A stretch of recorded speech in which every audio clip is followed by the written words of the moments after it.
अब जो हमारे लेक्चर्स हैं वो रिलेट कर रहेंगे नैनो सिंथेटिक मेथड्स के ऊपर कि हम नैनो को किन किन तरीकों से सिंथेसाइज कर सकते हैं और हम कौन कौन सी वेज यूज़ करते हैं for the synthesis of nano particles और नैनो मटेरियल्स। तो आज की और इस की कंटिन्यूटी के डिफरेंट लेक्चर्स में हम ये देखेंगे कि हम नैनो मटेरियल्स को किन किन मेथड से सिंथेसाइज कर सकते हैं। इंपॉर्टेंट बात तो ये है कि जब हम नैनो की सिंथेसिस की बात करते हैं तो दो मेथड्स हैं जो मोस्टली और वाइडली, और जो ही मेथड्स जिनके जरिए नैनो पार्टिकल्स बनाए जाते हैं वो दो मेथड्स हैं। या तो टॉप डाउन अप्रोच यूज़ की जाती है या बॉटम अप अप्रोच यूज़ की जाती है। या तो टॉप डाउन मेथड के थ्रू नैनो पार्टिकल फॉर्मेशन की जाती है या बॉटम अप मेथड के थ्रू नैनो पार्टिकल फॉर्मेशन की जाती है। इस फिगर से भी हम देख सकते हैं कि किस तरीके से हम या तो छोटे से बड़े मॉलिक्यूल की तरफ जा रहे होते हैं और नैनो फॉर्मेशन की जा रही होती है, या बड़े से छोटे मॉलिक्यूल की तरफ आ रहे होते हैं और नैनो फॉर्मेशन की जा रही होती है। या तो हम बड़े को छोटा कर रहे होते हैं या छोटे को बड़ा कर रहे होते हैं, और उन दोनों ही केसेस में हमें अटेन नैनोमीटर साइज करना होता है। जब हम नैनोमीटर साइज अटेन कर लेते हैं by any of the one means, either from larger size to smaller size और from smaller size to larger size, तो हम नैनोमीटर साइज अटेन कर रहे होते हैं और नैनो पार्टिकल्स की फॉर्मेशन की तरफ जा रहे होते हैं। इस फिगर से साफ समझ आती है कि किस तरीके से अगर हमारे जो पार्टिकल्स हैं वो माइक्रोमीटर साइज में हैं तो हम उनको तोड़ के नैनोमीटर साइज में कर दें, और अगर हमारे पार्टिकल्स जो हैं वो हमारे पास नैनोमीटर से छोटे साइज में हैं तो हम उनको आपस में गैदर करके उनको नैनोमीटर स्केल के ऊपर ले जाएं। नैनोमीटर का जो स्केल होता है वो 1 to 100 नैनोमीटर के दरमियान होता है। तो जब पार्टिकल हमारे 1 to 100 नैनोमीटर के दरमियान आ जाते हैं तो वो नैनोमीटर पार्टिकल्स या नैनोमीटर साइज पार्टिकल्स कहलाते हैं। तो इनको बनाने के दो तरीके हैं। अगर हमारे पास size of a particle nanometre से बड़ा हो, माइक्रोमीटर में या इससे बड़ा हो, तो हम उसको तोड़ के नैनोमीटर साइज पर आ जाते हैं। और अगर हमारे पार्टिकल साइज जो है वो छोटे हों और वो हमारे पास नैनो से लोअर स्केल पर हो, तो फिर हम उनको गैदर करके उनको आपस में डिपॉजिट करवा के उनको लार्जर पार्टिकल बनाते हैं कि वो नैनोमीटर साइज पर आ जाए। लेकिन इन शॉर्ट हम बॉटम अप अप्रोच यूज करें या टॉप डाउन अप्रोच यूज करें, हमें अटेन नैनोमीटर स्केल करना होता है। ओके, अगर हम टॉप डाउन मेथड की बात करें तो हमें बड़े मॉलिक्यूल बड़े साइज को छोटे साइज की तरफ लेके जाना होता है। तो ये बहुत सोफिस्टिकेटेड नहीं होता, इसमें हमारे पास बहुत डिजायर्ड हमेशा साइजेस नहीं मिलते, शेप्स और साइज का इश्यू थोड़ा सा होता है। इसके अलावा इसमें इम्प्योरिटीज के चांसेस भी होते हैं। तो टॉप डाउन मेथड में हम हमेशा बड़े साइज से छोटे साइज की तरफ आ रहे होते हैं, तो तब हम टॉप डाउन मेथड को फॉलो कर रहे होते हैं। टॉप डाउन मेथड को अगर हम परफॉर्म करना चाहें तो मोस्टली इसमें हमें बॉल मिलिंग कर रहे होते हैं हम, इसके अंदर इचिंग का प्रोसेस होता है, इसके अंदर लिथोग्राफी का प्रोसेस होता है। बेसिकली ये वो प्रोसेसेस हैं जिनको हम फॉलो कर रहे होते हैं फॉर टॉप डाउन मेथड। इनके लिए हमें सोफिस्टिकेटेड हाईली इक्विप्ड इंस्ट्रूमेंट्स भी चाहिए होते हैं, एनवायरनमेंट भी चाहिए होता है, बहुत क्लीन एनवायरनमेंट और बहुत सोफिस्टिकेटेड सिस्टम्स चाहिए होते हैं अगर हम टॉप डाउन अप्रोच को यूज कर रहे हो for nano particle nano material formation. जैसे भी मैंने आप लोगों को बताया कि जब हम टॉप डाउन मेथड से नैनो फॉर्मेशन कर रहे होते हैं तो हम लिथोग्राफी का सहारा ले रहे होते हैं, हम इचिंग का सहारा ले रहे होते हैं और हम बॉल मिलिंग का सहारा ले रहे होते हैं। लिथोग्राफी मोस्टली तब इस्तेमाल की जाती है जब हमारे पास सेमीकंडक्टर इलेक्ट्रॉनिक्स के सिस्टम्स हो, और बॉल मिलिंग मोस्टली हम नैनो कॉम्पोजिट्स के ऊपर जब हम काम कर रहे होते हैं। नैनो कॉम्पोजिट्स सिंपल सी बात है, जिसमें हमारे पास ब्लैंड होता है नैनो मटीरियल्स का, ये कोई सिंगल सिस्टम नहीं होता। इसमें हमारे पास ब्लैंड्स होते हैं नैनो मटेरियल्स के, तो नैनो कॉम्पोजिट कहलाता है। तो टॉप डाउन अप्रोच को जब हम इस्तेमाल करते हैं तो हम लिथोग्राफी से लेकर इचिंग और इचिंग से लेकर बॉल मिलिंग का सिस्टम यूज करते हैं। बॉल मिलिंग में हमारे पास और क्या टॉप डाउन मेथड में हमारे पास इम्प्योरिटीज के चांसेस भी होते हैं, और ये थोड़ा सा मुश्किल, मतलब अपनी डिजायर्ड शेप और साइज अटेन करना इसमें बिट डिफिकल्ट होता है।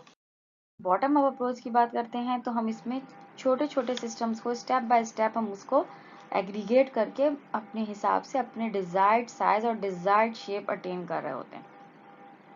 इसमें हम सेल्फ असेंबली प्रोसेसेस की तरफ जा रहे होते हैं। जब हमारी सेल्फ असेंबली हो रही होती है तो इसमें हमारे पास फिजिकल फोर्सेस भी यूज हो रही, अपना रोल प्ले कर रही होती हैं, और इसमें हमारे पास छोटे छोटे पार्टिकल्स जमा होकर हमारे पास एक बड़ा पार्टिकल जो कि नैनोमीटर स्केल का होता है वो अचीव हो रहा होता है।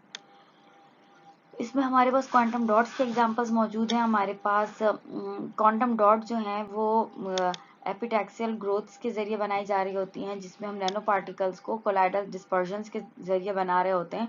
तो इसमें हम छोटे सिस्टम से बड़े सिस्टम की तरफ जा रहे होते हैं, तब हमारे पास बॉटम अप अप्रोच कहलाती है। जब हम इस नैनोमीटर से छोटे स्केल के पार्टिकल्स को मिलाकर नैनोमीटर पार्टिकल्स बना रहे हों, तो फिर हमारे पास बॉटम अप अप्रोच होती है। जब हम बॉटम अप अप्रोच को यूज कर रहे होते हैं तो हम सॉलिड सैंपल्स के जरिए काम कर सकते हैं, लिक्विड के जरिए, गैस के जरिए, बायोलॉजिकल मेथड्स को यूज करते हुए। तो हम क्या करते हैं कि फिर हम इससे बॉटम अप अप्रोच के जरिए nano formation, nano material formation कर रहे होते हैं। इसकी डिफरेंट क्लासिफिकेशन है, जैसे कि अगर हम सॉलिड सैंपल से सॉलिड के जरिए काम कर रहे हो, लिक्विड के, गैस के या बायोलॉजिकल मेथड्स को इस्तेमाल कर रहे हो, तो तब हम बॉटम अप अप्रोच को इस तरीके से यूज करते हैं कि हम सॉलिड, लिक्विड, गैस और बायोलॉजिकल मेथड्स के जरिए नैनो पार्टिकल फॉर्मेशन करते हैं। फेज सिंथेसिस में हम न्यूक्लिएशन और कोगुलेशन और कंडेंसेशन के ऊपर काम कर रहे होते हैं। मोस्टली कंडेंसेशन और कोगुलेशन का फिनोमेना हो रहा होता है। इसमें हम मैन्युफैक्चर कर रहे होते हैं extensive range of nano materials को अपनी थिन फिल्म के ऊपर। अच्छा, अल्ट्रा थिन नैनो मटेरियल्स जो है वो हाईली इन डिमांड है हाई परफॉर्मेंस एप्लीकेशन के पर्पजेस के लिए। जितना सोफिस्टिकेटेड और जितना बेहतरीन हमारा नैनो पार्टिकल होगा, उतनी ज़्यादा उसकी एप्लीकेशन भी फ़र्क होती चली जाती हैं। जैसे कि मैंने आप लोगों को इंट्रोडक्टरी लेक्चर्स में बताया था कि किस तरीके से साइज चेंज होने से, पार्टिकल का शेप चेंज होने से उसकी परफॉर्मेंस, उसकी कलर, उसकी एप्लीकेशन सब पे फ़र्क आ रहा होता है। तो जब हम गैस फेज सिंथेसिस के ज़रिए हम बहुत बेहतर नैनो पार्टिकल्स अचीव कर सकते हैं। अच्छा, ये एक बहुत ही इम्पॉर्टेंट टेक्नोलॉजी है। इसको फ्यूचर में भी बहुत इस्तेमाल किया जाएगा, gas phase synthesis for the nano particle formation. Nano particle technique में हमारे पास 6 तरीके से टेक्निक्स यूज होती हैं। एक हमारे पास होती है केमिकल वेपर डेपोजिशन, एक होती है मॉलिक्यूलर बीम एपिटैक्सी और एक होती है एटॉमिक लेयर डेपोजिशन। जो हमारे पास केमिकल वेपर डेपोजिशन होती है, इसमें हमारे पास वैक्यूम इन्वायरमेंट होता है। स्टार्ट में बहुत हाई वैक्यूम देते हैं, जिससे हम पूरे का पूरा सिस्टम को क्लीन कर देते हैं, सब इम्प्योरिटीज़ को रिमूव कर देते हैं। उसके बाद मीडियम टू लो वैक्यूम के ऊपर इस पे काम हो रहा होता है। इसके अंदर हमारे पास कंसंट्रेशन, प्रेशर और टेम्परेचर ग्रेडियंट का बहुत इंपॉर्टेंट रोल होता है। इसके अंदर एक कैरियर गैस मुसलसल मौजूद होती है। ये कैरियर गैस हमारे डिजायर्ड जो कंपाउंड है, जिसके हमें नैनो पार्टिकल बनाने होते हैं, उसको कैरी करने की एबिलिटी रखती है और उसको फिर हमारे पास सबस्ट्रेट के ऊपर डिपॉजिट करवाती है। तो ये जो हमारे पास ये मेथड होता है, केमिकल वेपर डिपोजिशन होती है। फिर हमारे पास आती है मॉलिक्यूलर बीम एपिटैक्सी। ये अल्ट्रा हाई प्रिसिशन प्रोवाइड कर रही होती है, इसमें बहुत हाई प्योरिटी मिल रही होती है, अल्ट्रा हाई वैक्यूम के अंदर ये काम हो रहा होता है। इसके अंदर हमारे पास हाई परफॉर्मेंस सेमीकंडक्टर डिवाइसेस मौजूद होती हैं। इसके अंदर हमारे पास पैरेलल बीम जो है हमारे पास उसका सिस्टम बना हुआ होता है, जो हमारे सबस्ट्रेट के ऊपर जाता है और हमारा सबस्ट्रेट जो है वो हीटर के साथ कनेक्टेड होता है। इसमें हमारे पास टेम्परेचर जोन्स होते हैं कि उसके ऊपर काम हो रहा होता है, और यहाँ पर भी हमारे पास सैंपल जो है वो डिपोजिट हो रहा होता है। अच्छा, इसके अलावा हमारे पास एटॉमिक लेयर डेपोजिशन है। इसके अंदर हमारे पास गैसेस प्रिकर्सर्स होते हैं। गैस जो है वो रिएक्टेंट के मतलब कि रिएक्टेंट जो गैस होती है वो हमारे पास सबस्ट्रेट के ऊपर जा रही होती है और ये एक कांस्टेंट इंटरवल के साथ जा रही होती है, फिर हमारे सबस्ट्रेट पर डिपॉजिट होना शुरू हो जाती है। इन सारे मेथड्स में अगर आप देखें तो हमारे पास जो डिजायर्ड सब्सटेंस है वो सबस्ट्रेट के ऊपर या हमारी उसके सबस्ट्रेट के ऊपर जाके डिपॉजिट हो रही होती है। वहां पर जब वो डिपॉजिट हो जाती है तो नैनो पार्टिकल हमें अचीव और अटेन हो जाता है।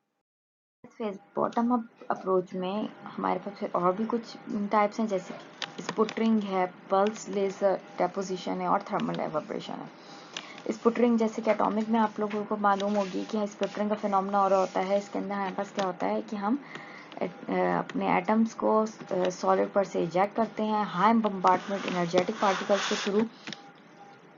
इस पर्पस के लिए जब लो मॉलिक्यूलर वेट होता है तो नियॉन का इस्तेमाल करते हैं, और अगर हाई मॉलिक्यूलर वेट वाले एलिमेंट्स होते हैं तो जिनॉन और क्रिप्टॉन का इस्तेमाल किया जाता है।